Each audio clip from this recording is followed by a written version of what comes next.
அதிகாலையில் அன்பருடன் கர்த்தருடைய பரிசுத்த நாமத்துக்கு மகிமை உண்டாவதாக. கர்த்தர் தாமே உங்களை ஆசீர்வதிப்பாராக. இந்த காலை வேளையில் நம்மை நோக்கி வருகிற கர்த்தருடைய வார்த்தை,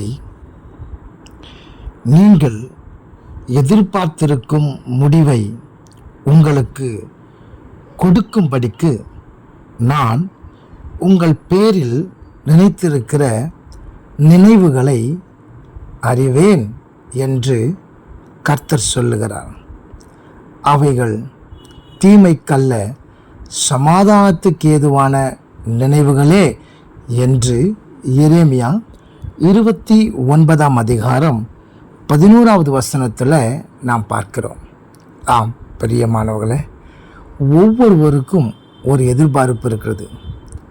ஒருவருக்கு தன் வாழ்க்கையை குறித்து, ஒருவருக்கு தன் எதிர்காலத்தை குறித்து, ஒருவருக்கு தன் வேலையை குறித்து, ஒருவருக்கு தன்னுடைய பலவீனம், தன்னுடைய குடும்ப காரியங்கள், இப்படி ஒவ்வொருவருக்கும் ஒரு எதிர்பார்ப்பு இருக்கிறது. அந்த எதிர்பார்ப்பு தங்களுடைய வாழ்க்கையில் நடக்குமா?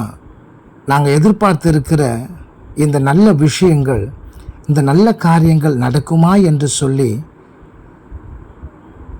நீங்கள், நான் எல்லாருமே எதிர்பார்த்து கொண்டு இருக்கிறோம். நிச்சயமாக ஆண்டவர் செய்ய வல்லவராக இருக்கிறார். நம்பிக்கையோடு இருங்க.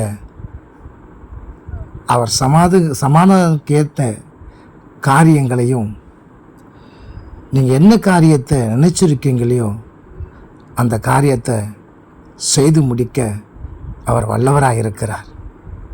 ஆமென். God bless you.